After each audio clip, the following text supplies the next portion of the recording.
What would happen if I took a chance? It's always hard at first glance. I don't wanna, but I know I gotta do it.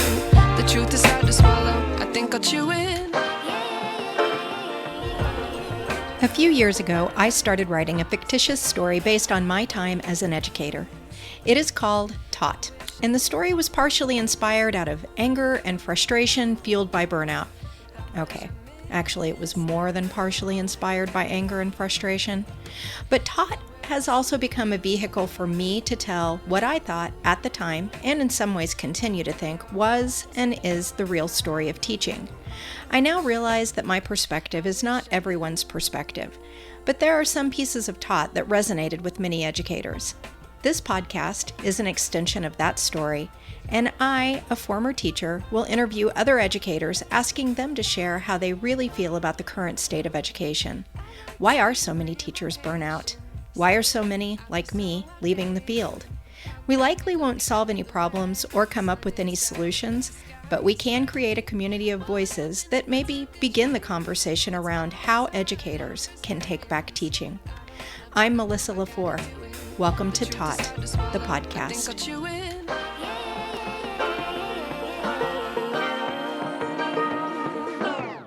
I like to be educated, but I'm so frustrated. Hello to my loneliness.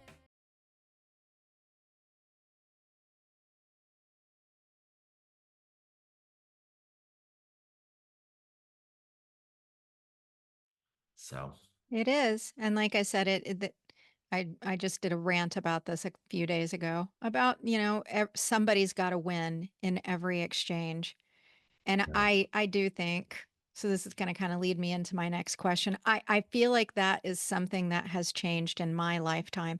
And I'm a little bit older than you, but I remember being able to have legit arguments and nobody threw a punch and nobody, like, people spoke after them. I remember, my grandparents disagreeing with whoever was visiting at their house on a Sunday, and their voices would get a little loud.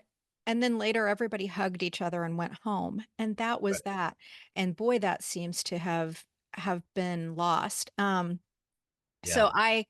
I taught unofficially debate to sixth, seventh, and eighth graders because I used it as the English language arts curriculum. I loved it. It leads itself to great writing and getting kids to think. And every year that I taught it, it became more challenging to teach it because of all the people who would be offended.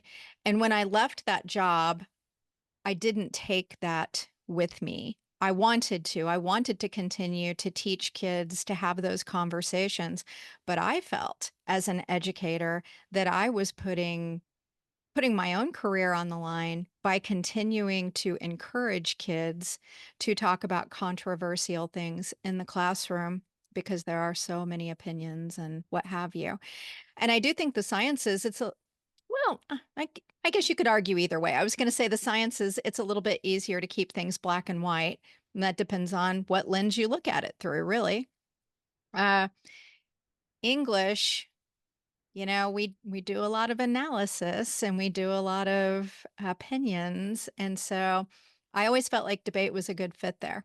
I am going off on a bird walk here, so let me bring it back.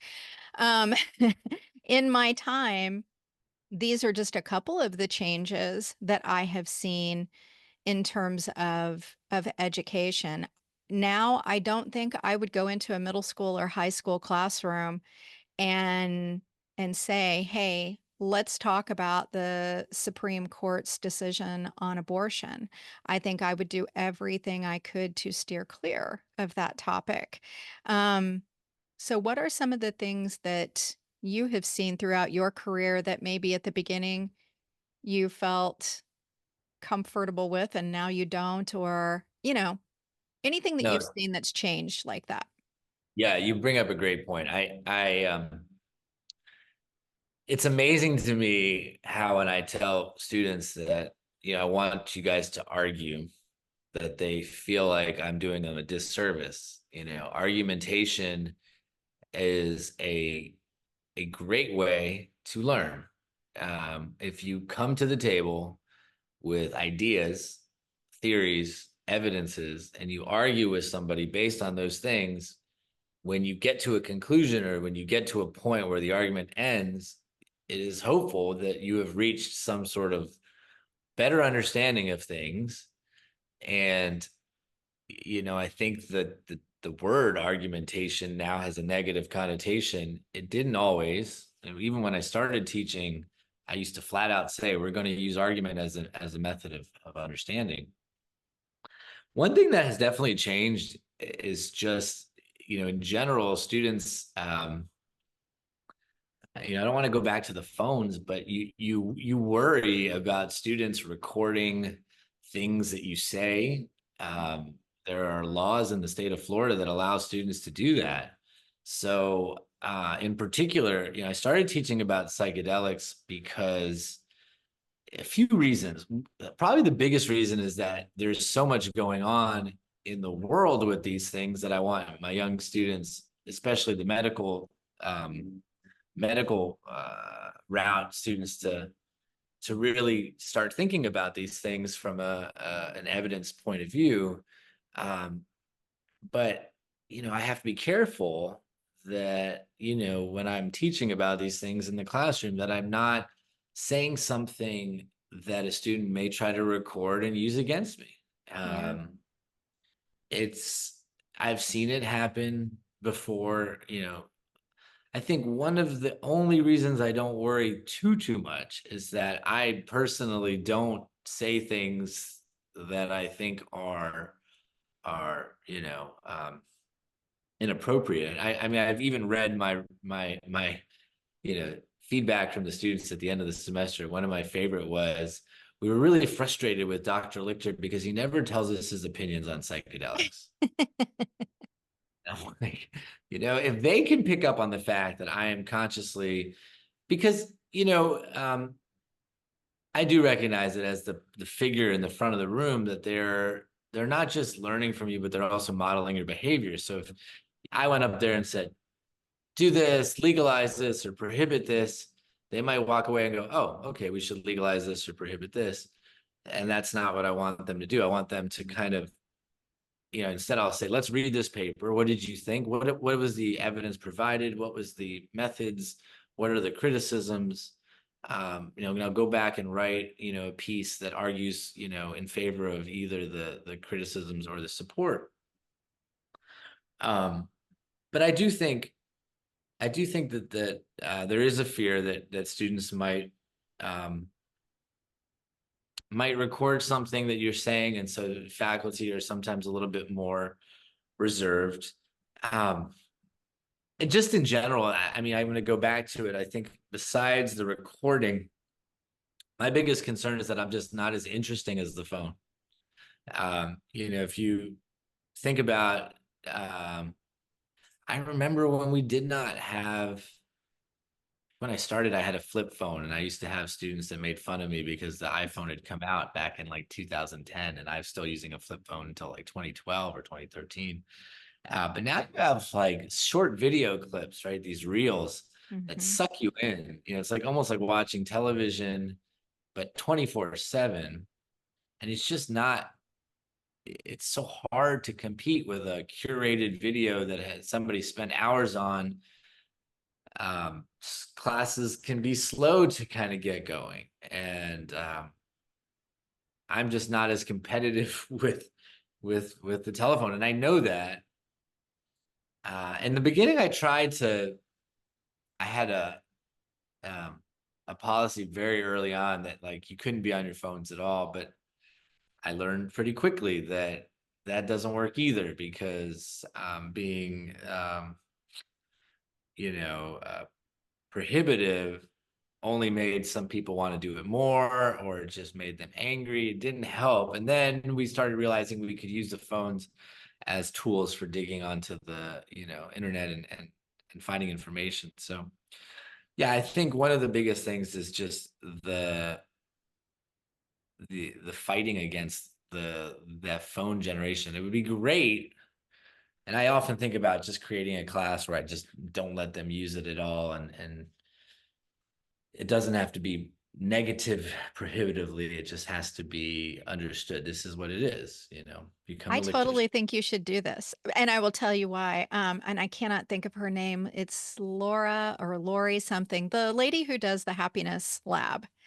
Do you know who I'm talking about? She created a whole class on happiness and what the strategies for happiness are. Oh my gosh. I am so sorry, Laurie, that I don't remember your name. She's quite famous for doing this. But she didn't think anybody would come to the class. Who wants to take a class on happiness? And it's again, I'm really bad at remembering things like this. It's Yale or Harvard that her class is at. And everybody wanted to take it. It was completely full. They had to create more classes. And I'm so curious. See, it's easy for me to say, "Oh, you should do this." But I'm very, very curious how that generation would respond to Yeah. the idea of taking this class and being away from your phone for the duration of a semester, when you're taking this class. It would be so fascinating. Two things come to mind. I was just in Amsterdam at a conference and I was talking with a friend of mine, and she has a younger sibling. Um, or maybe it was like a niece or something, but she was telling me about her niece and her friends were investing in stupid phones, that they were actually buying phones that did not have access to the internet. They just allowed you to make phone calls and Right. text, basically the flip phones. And this is a growing trend. And I loved this story because um, rather than it be me that's trying to prohibit, if young people are starting to recognize these things are bad for them, as a everyday thing, then maybe there's a way we can come together as educators and young people who are trying to reclaim their social and you know their their capabilities by Yeah. reducing. um I don't want to seem like a negative Nancy who's only caught up on how bad the phones are.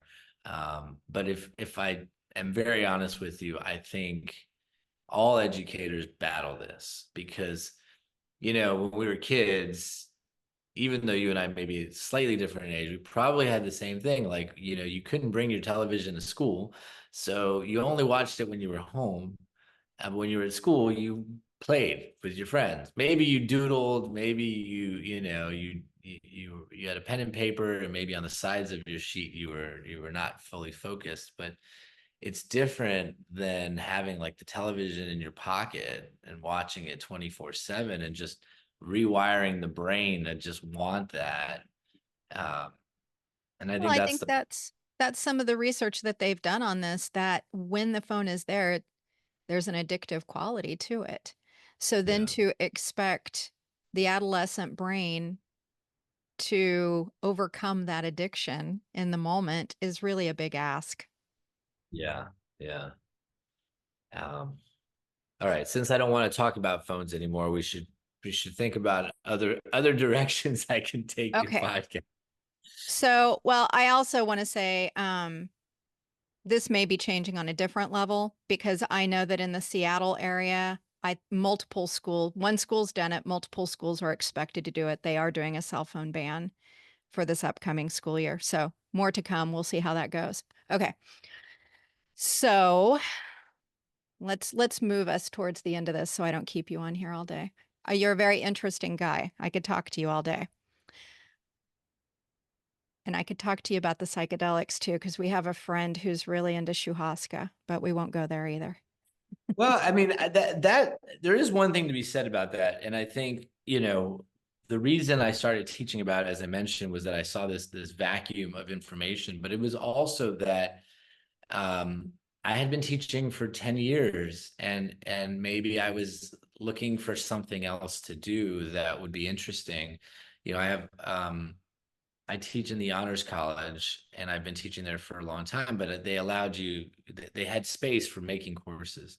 So I have a course on sports that I do called the Tao of Sports that ultimately Um, that came out of this idea that if you like in a physics book, you'll sometimes get a question like, a quarterback throws the ball at this angle and this, force behind it. How far does it go?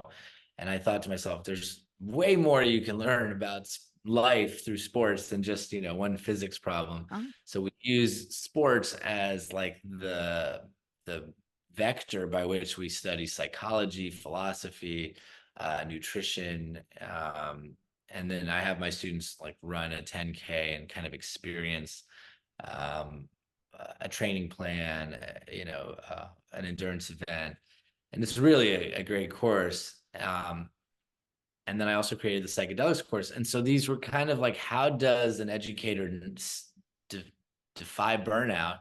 Well, you keep reinventing yourself based on your own interests and the needs of the society. So sports was definitely an interest of mine. Psychedelics, they definitely have a place today. And then when you work with soon to be doctors who may be prescribing ketamine and in the future MDMA and psilocybin, it's important that they learn it. So I would say that in respect to our discussion on burnout, those courses that I created through the honors college, and now I offer some in liberal studies, that was definitely like a personal effort to fight my own burnout.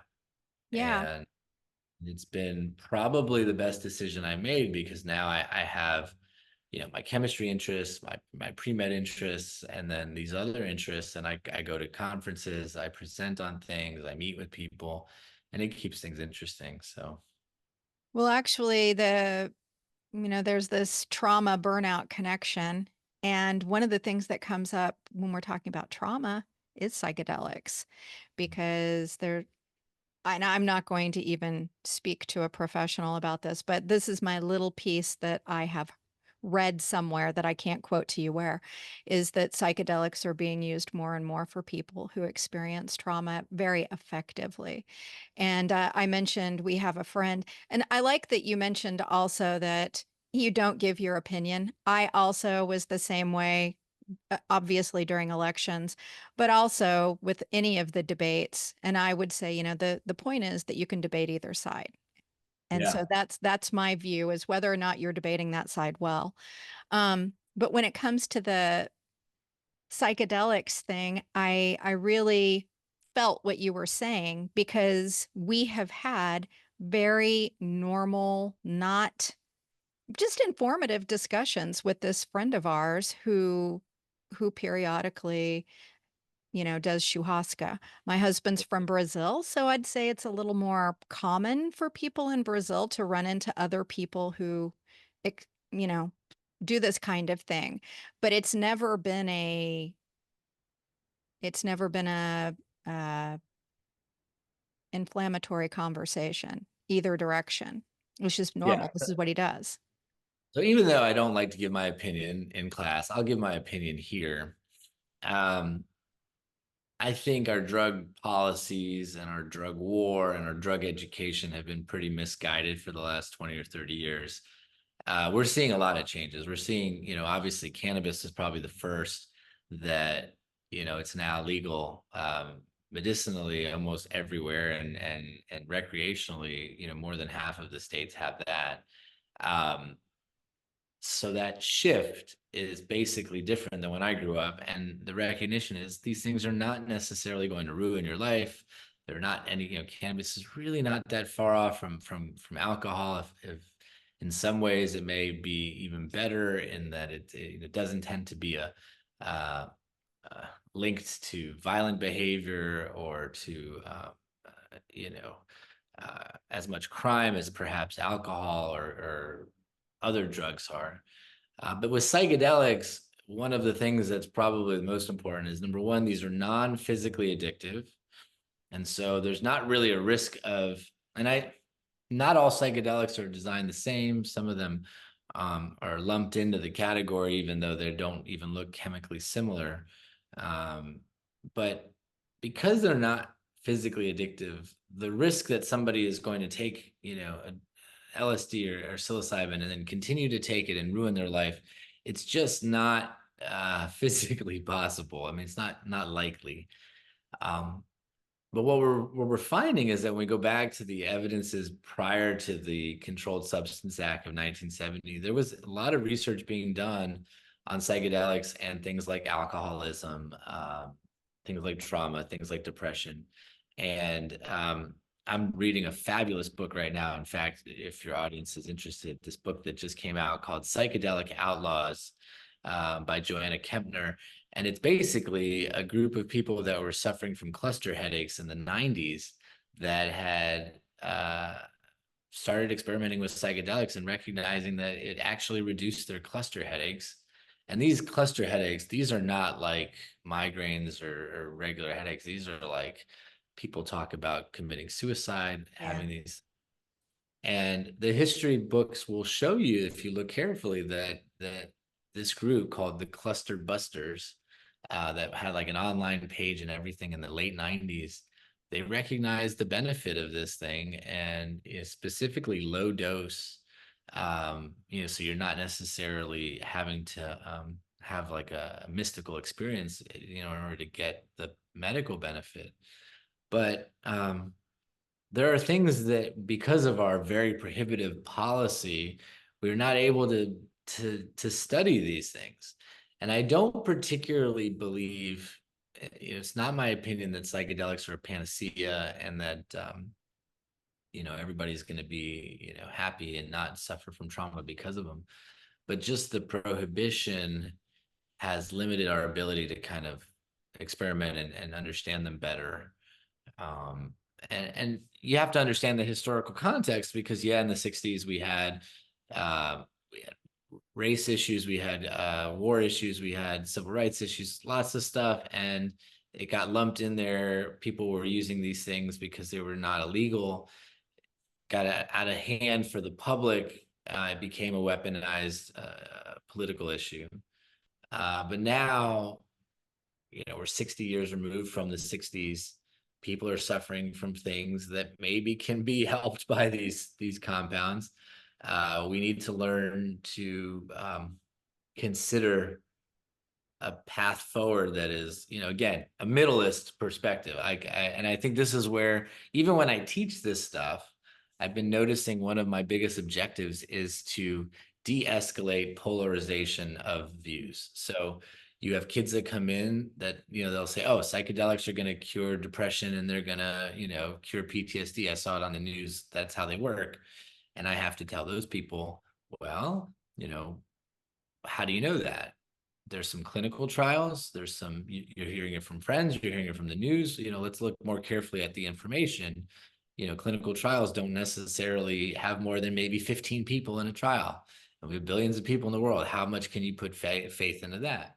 And then I'll have students that come in and say, well, LSD will fry your brain. If you take 7 hits of it, you're clinically insane. Nobody should do it.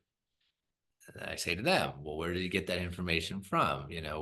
Who decided that 7 hits? What is 7 hits? Where do some of these ideas stem from? And then we dig into the information. So I think, it ultimately,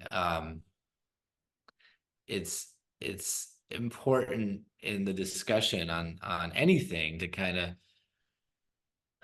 be sure that we are going forward and responsibly. I think that's really, even, like you're saying, some people who are suffering from traumas, I think we need to still be sure that psychedelics are the best route for each individual. There's a lot of discussion now, especially in the space of trusting the data is difficult because,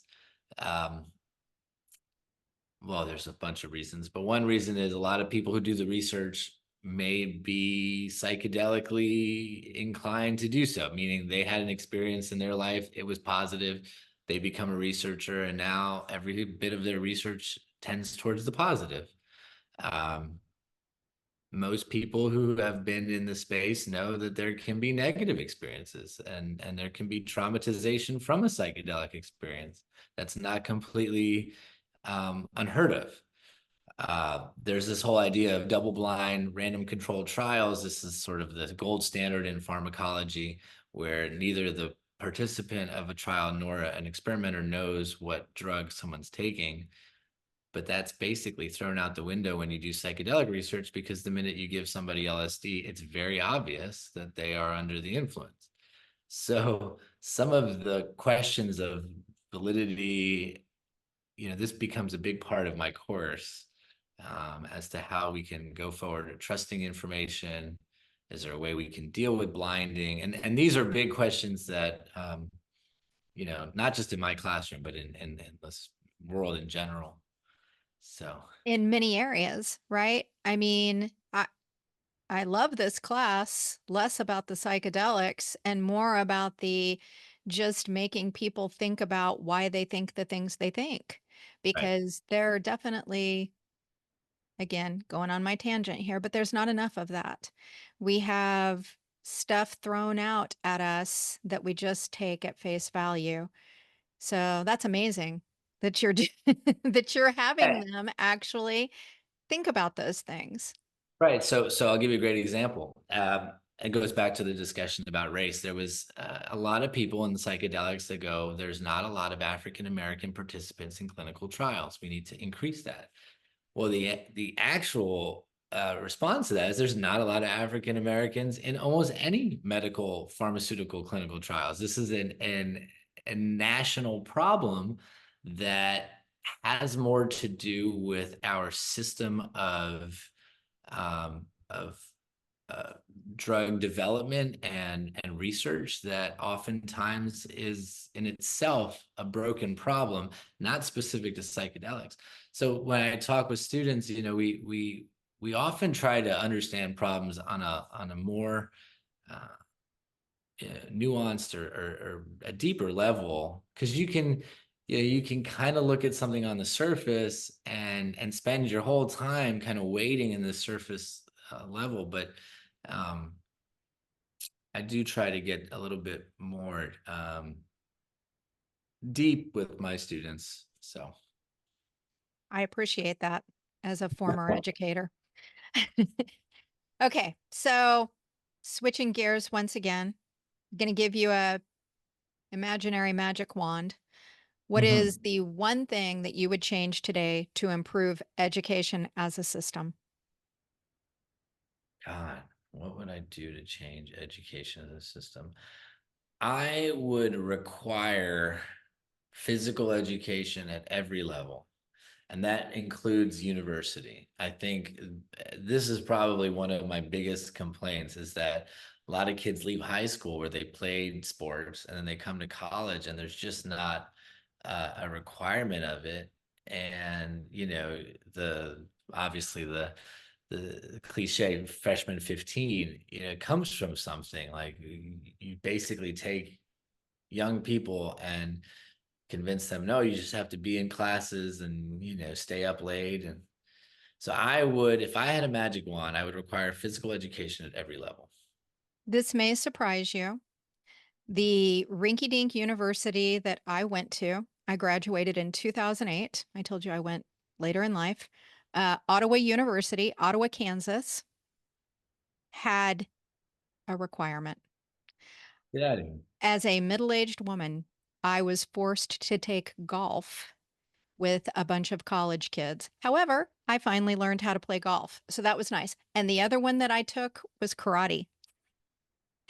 So Speaking of Ottawa, Kansas, I actually ran a 100-mile race in Ottawa, Kansas that ran across rails to trails. There was a lot of really nice, like I think it's called the Prairie Spirit Trail or something out it is there. no way. No way. I used to ride my bike on that trail all the time. Yeah, yeah. That must have been a pretty easy run for someone like yourself. It was cold. I think I did a 50 miler on that race actually. And it was probably my fastest 50 mile. It was something like 9 hours or 8 hours and 50 minutes or something like that. But it was very fast because it was very cold and you did not want to slow down. Yeah. And it's very flat. Here, I feel that trail is very flat. you'd be running along like a little gravel trail, and then you see a little town. And I do remember Ottawa was one of the ones. I think we started in Ottawa. Yeah, That yeah. is crazy. Crazy. Yeah, well, we had a little physical fitness requirement at our little university there, and I Well, and I fulfilled think, it. and I think there's another guy, John Ratey. John Ratey wrote a book called Spark, the revolutionary science of exercise in the brain. And it's not revolutionary anymore, but it came out maybe 15 years ago. And Ratey, wonderful gentleman, actually joined for a book club that I hosted with his book. But he ultimately suggests, like, if you really want students to do well, have them exercise in the morning before they come to school. It kind of upregulates a lot of the neurotransmitters that are valuable for learning, like norepinephrine, in particular. And and he showed evidences of schools that had like a period zero, uh, you know, PE thing where they gave kids watches, they made it cool, they made it fun, like watch your heart rate go up, try to beat your fastest times. And these kids did really well in the classroom. So I'd love to see my students come to class having exercised. And if, we can't convince them with, you know, any other means, we should require them to. Yeah. Well, I think you're right. And I think that we should have a lot more physical education requirements even when they start school, because a lot of kids are coming from spaces where physical activity was not part of the home culture. Um, so I'm going to go on another little bird walk here, but it does speak to your point because I think this is a really valuable one for listeners of all fitness levels. Um, for myself, I would not say that I've actively been a fit person throughout my life. I've always enjoyed hiking and biking and that kind of thing, but I've had some weight struggles and what have you. And over the last 2 years, I suffered from burnout from my career. And then we sold everything and we started this journey to Portugal. And we went to Brazil for 6 months and now we're in Portugal. And what I have discovered is that I really suffer from transition syndrome, which I had suspected before just moving from state to state, having big moves in my life. But going to different cultures really kind of brought this out in me and really put me in a very, and I'm not really a person that gets depressed easily, but I was definitely depressed about 6 months in to the journey. And really the only thing that pulled me out, which I didn't seek out any other help, but I started exercising. And I could tell a difference the first week. I started out walking. And so then I added a couple of Pilates classes, and then I added a couple of more Pilates classes and a little more walking. And I definitely attribute that to, and I'm not saying this is a cure for depression, but I'm saying I think that there are so many kids that come to school in maybe not the greatest headspace. And it is incredible what a little bit of exercise can do to Yeah. reset you, to just reset you. Yeah. So, Yeah, there was a paper that came out in February that was a meta-analysis of antidepressant activity of exercise, and it was shown that like dancing had like a pretty good antidepressant effect. Walking and running did as well. Um, yeah, there's no question that as human beings, our lives have changed, in thousands of years to be more sedentary. We don't walk to places, we drive. We have our air conditioning home, so we don't have to worry about being uncomfortable. Our food can be delivered to our houses now. So even though we've got all these things happening, we're still human beings, the same human beings that were, hunter gatherers, yeah. 100,000 years ago. So we still need to move. And yeah, I can't stress enough that I think young people, especially K through 12. I mean, I don't work enough. I loved this idea you said about the ladder meeting of sorts. I would love to sit with a elementary school, middle school, and high school teacher just to know, um, what their thoughts are on how college education should be and how I could give them my thoughts on K through 12. We don't do that. That is something we don't do. I've never done that. I've met with some of the other colleges in the area to kind of assure that we're, in particular, our community college, which is a feeder school to our school. But this idea is fabulous. Well, now it's out there and you can take it. Just tell everybody who comes to your meeting they need to listen to my podcast. So You got it. That'll be the first thing we talk about is podcasts you all need to listen to and so that's forth. right. So we have, collectively fixed the school system through exercise. Yeah. The next question I have for you is that, and we've already talked about this a little bit, educators, we do experience trauma. Sometimes it's secondary trauma, sometimes it's our own trauma, depending on what we see and what we have happen in our classrooms year after year. Can you share one of these moments from your career to your comfort level? Um, what kind of experience do you want? My dog just came over here and he's interrupting me while Oh, we're. he's adorable. Rottweiler? Is that a Rottweiler? Yep, he's a Rottweiler. And That's as all right. You can be on the podcast. I love animals. you wanted an experience that was difficult, Yeah, or where you walked away feeling like you yourself had experienced either firsthand or secondary trauma due to something that had happened in your classroom. I'll be very honest in saying I'm sort of cautious about using the word trauma because there's trauma from being a soldier in a war and seeing people dying, and then just having kids that piss me off. So I don't know about fully traumatic experiences I've had as an educator, but I've had some really upsetting. I just recently had a student in that sports class I was telling you about.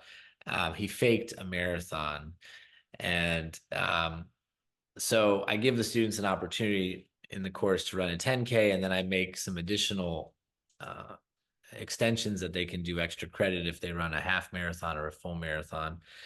And some of the students will rise to the occasion.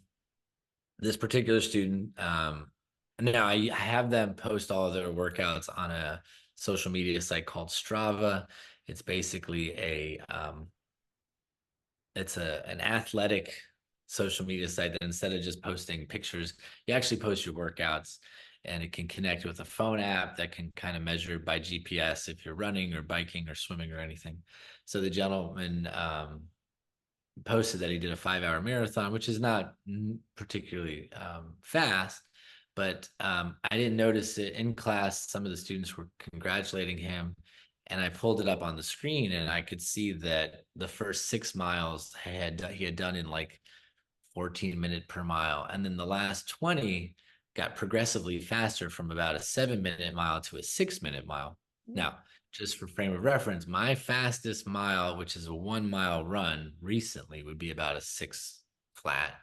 And this gentleman had done like 5 of those at the end and was getting faster. So when you talk about a fast mile, this means you give everything you have, you don't have much left. To be able to do that 4.5 hours into a marathon and continuously beat your fastest mile, something is wrong. But the app also measures how regularly your feet touch the ground. It's something called cadence. And the student, his cadence dropped out after 6 miles. So he wasn't touching the ground anymore. So I addressed it with him and said, you have 2 options. You can either continue to tell me that you did this, and I'm going to grade it based on how close it is to the truth, because there are things that are just going to be impossible to explain physiologically, or you can tell me what you did, and you can be honest and you can be forthcoming. And it was in that the student chose to be honest, but in writing their essay, um, it was pretty sad to see what the student said. The student verbatim said he told the whole class he was going to run a marathon, and he was afraid of letting Dr. Lichter know he pussied out. Wrote this in the, in the essay to his professor. And I just felt that, how sad that after cheating and then being forthcoming, he can't even be academically sound and responsible. Instead, just writes like he talks to his friends using sort of this vernacular that is not becoming of somebody who wants to be a professional. And this kid did want to be a medical doctor. He had told me that. And I'm thinking to myself, man, I got a lot of work in front of me if I'm going to try to help this kid become better. But it bothered me because I didn't know how to handle it. Should I have failed him outright? I ended up giving him he failed the assignment, and I didn't want to completely fail him from the class because other things he did was okay. So he ended up with a C. But it took a lot out of me. I spent a lot of time thinking about it as an educator. Like, what is the right avenue? Okay, kid cheats, gets caught, admits to it, writes a terrible essay, one that doesn't even really address the real matter at hand. Maybe getting into his ego, maybe getting into, you know, why he behaves this way and can he change that? And I just, you know, I read this in your questionnaire, but I'm just now fully, as you tell it, getting it because he's going into a career, the student, hopefully, where yeah, ethics are huge. yeah. And if he can't be ethical in kind of a minor situation, I mean, questionably, this is a situation that you kind of gave him the opportunity to grow and he didn't seem like he wanted to choose it. I can see why putting myself in your shoes, that would be kind of a big, big thing for me too. Melissa, let me even add more to it. I've taught this class for like now 10 years almost, and this particular student had actually shown up to a previous semester telling me how badly he wanted to be in this class. And I remember I was like, oh, well, you take it next year. And then he shows up and I'm like, oh, I remember you, right? I don't forget the face. And he's obviously really wanting to be in the class. And then during the class, he had an attitude almost from the get-go of not buying into the material, not necessarily wanting to engage argumentatively, but just very resistant to doing things. He wrote some things that were just not very good. And so at the end, I just remember wondering, and it goes back to our earliest conversation about grade inflation, like what's the right avenue here? If I give him, a passing grade, I'll I won't have to deal with this kid again. But if I fail him outright, maybe, he's gonna complain and I'm gonna have to deal with paperwork and extra time, and maybe that's not worth it. But then at the core, like I'm an educator. I want this person to learn. So Mhm. how do I get him to learn?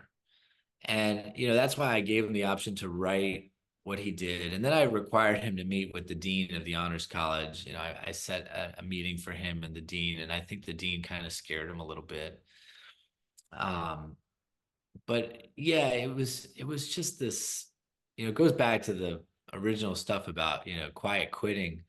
Um, I could have just shrugged it off and just said, I'm not going to give this person the time of day and not worry about it. But I really spent a lot of time trying to decide what's the right avenue. And eventually, I settled on failing him on that assignment. He passed the course with a C, required him to meet with the dean, and hopefully that was enough to get him on the right track. But we'll see. I don't know how I will see the student again, but I definitely, whenever there's these major behavioral issues, it's always difficult for me because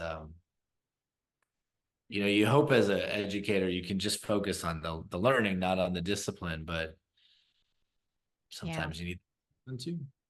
I think that you summarized that pretty beautifully, that the responsibility that we kind of hold in our hands sometimes. Yeah. Okay. So what's something funny that's happened Something funny. in your classroom? All right, something funny. And if you Google Dr. Lichter, solubility rules. I used to do a video assignment for my students to come up with mnemonic devices for why certain ions will dissolve or actually form salts and precipitate out. And my students used to make videos, and some of them are hysterical. They, they've I can't even tell you half of the things. They would put my head on people's bodies.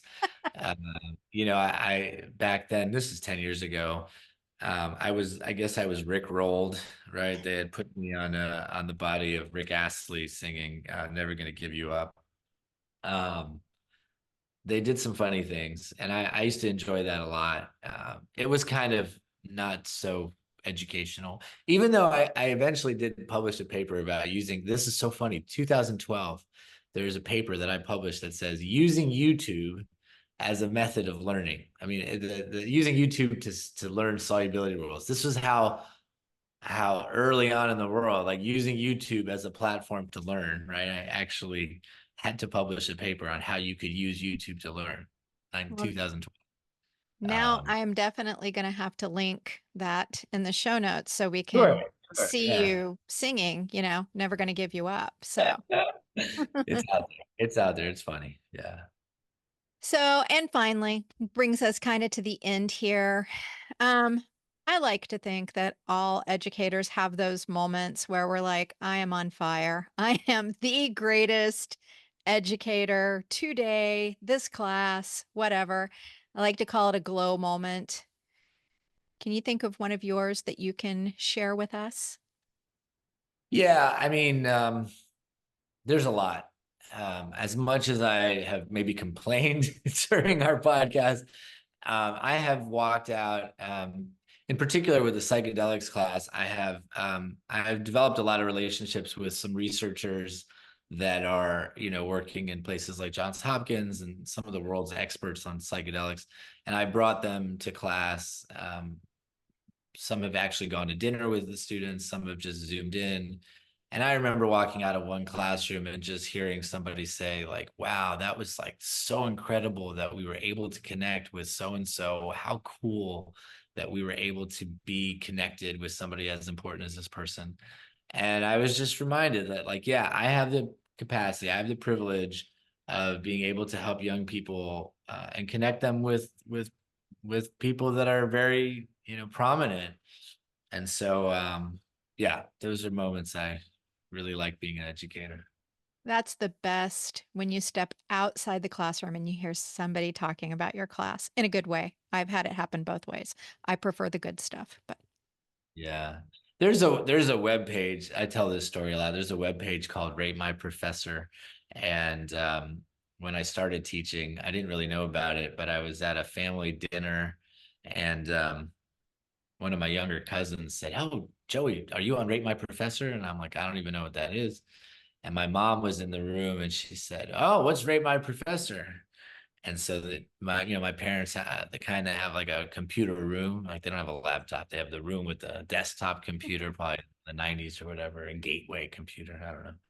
And as I go back there, my mom sees the page. She's scrolling through. Oh, look what this person had to say. Oh, wow, they said something not so nice. And then, in like subsequent years, my mom would call my office, and I'd be like, "Hey, mom, I'm been busy doing something. Did you see what they wrote about you on Rate My Professor? Somebody said you're bipolar. How mean are they?" And so I would eventually start like telling my students, "Listen, if you're going to use Rate My Professor, realize my mom is reading that. So try to stick to the facts. Don't be rude." So she still reads it. I'm sure if she watches this podcast, Mom, I'm sure you probably are up to date. Hopefully, I'm doing good on there. So, that's amazing. And I do think that moms have the power to make the whole world behave just a little bit better. yeah, She's yeah, doing her part. she's Is there good. anything else that you would like to share before we end this? I just think it's wonderful that you're doing this. I think this is the first podcast I've been on that's solely asking about my teaching, not about sports or psychedelics. So I'm happy to really talk about my passion in teaching, and I hope that more people will come onto your show and tell their story. Well, thank you. And Dr. Lichter, just again, thank you so much for agreeing to do this. My pleasure. Thank you for having me on. I wish I knew.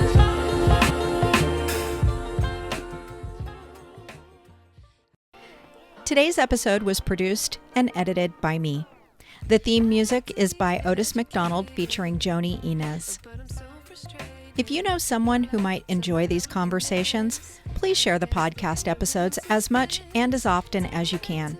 It's as simple as copying the link you use to access today's episode and sending it in a message or sharing it on social media. I'm a small, independent operation, and your shares broaden our audience. Perhaps you or someone you know will be inspired to talk about teacher burnout. If you would like to get your voice on my podcast, contact me via the link on my webpage, taught.buzzsprout.com. Coach, speaker, and author Rashid Ogunlaro said, "It may take many voices for people to hear the same message." Join me in being one of the many voices rising up to get the message out around educator burnout. This is Melissa LaFleur. Thank you for listening to Taught, the podcast.